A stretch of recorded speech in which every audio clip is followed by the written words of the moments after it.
Hello mga ka-farming! Welcome to Antonio de Charlie Farm. For today's video guys ay magwawalay tayo ng mga biik. So andito tayo sa likod bahay. Ayan. Akala ng mga pato at manok tayo ay magpapakain. So ayan guys. Nalipat na yung 8 na lalaki. So, ayan, matitibay na yan kumain guys. And, napansin ko mula kaninang umaga, nung linabas sila, hindi na sila nag-ingay para bumalik sa nanay. So, nasanay na silang kumain. Ang pakain natin ngayon guys ay pre-start na.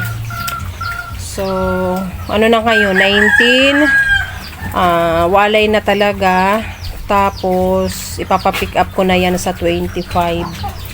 Ayun. So, may naiwan na dalawa sa nanay. Ayan guys.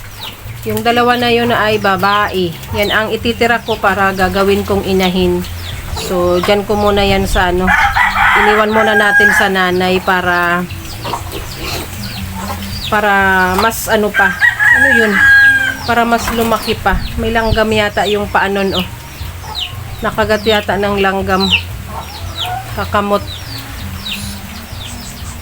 Ayan. 8 na lalaki. Sold out na yan guys. Sold out na.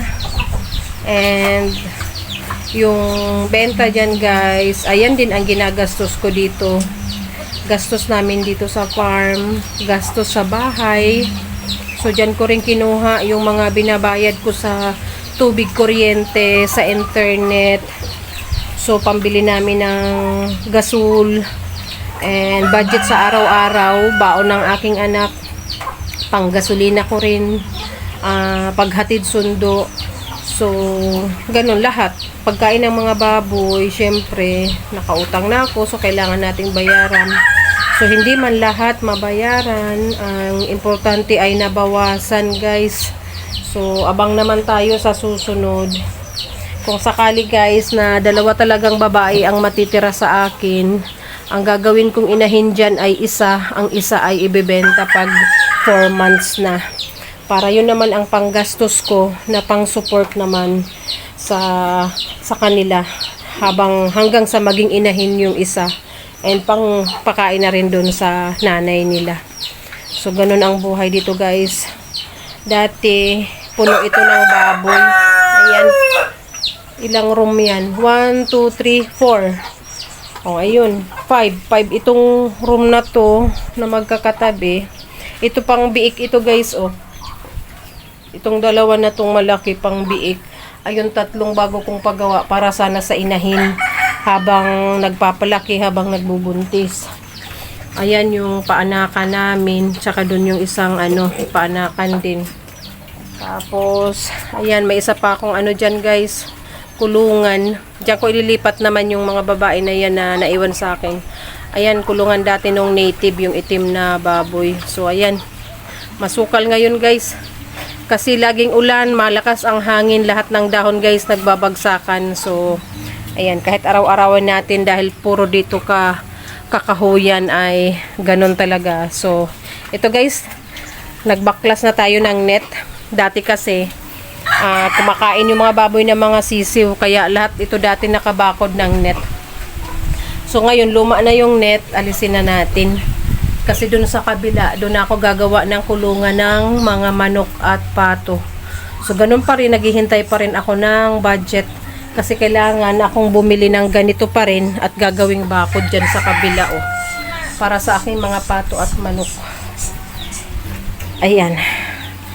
The bigger the farm, the bigger the problem and finances. Nag-English na. Mali pa yata. Ganun guys. Ganun kahirap i-manage. Lalo wala kang permanent na talaga income. So, yung pang araw-araw namin na pangkain guys, galing sa mga gulay. Benta sa gulay na aming tinatanim. So, ang benta ko naman sa biik, sa kambing, yan naman yan guys, yung mga binabayad ko sa mga hiram-hiram ko, sa hulugan, ganun. Ayan, tahimik na sila. At baka hindi na rin mag-ingay kasi mula kaninang umaga hindi na sila nag-ingay na nandyan na sila sa labas. So, alerto. So, ito naman mga manok guys, abang-abang yan kasi may pagkain na dito lagi. Ayan, abangers na yan sila. Pag may mga tirang feeds. Ayan. Kaya linalagyan guys ng net kasi yan nga ang problema. Aagaw sila pag may may mga pakain sa biik. Ayan. Thank you for watching guys. Salamat sa panunood. See you again next time. Bye-bye.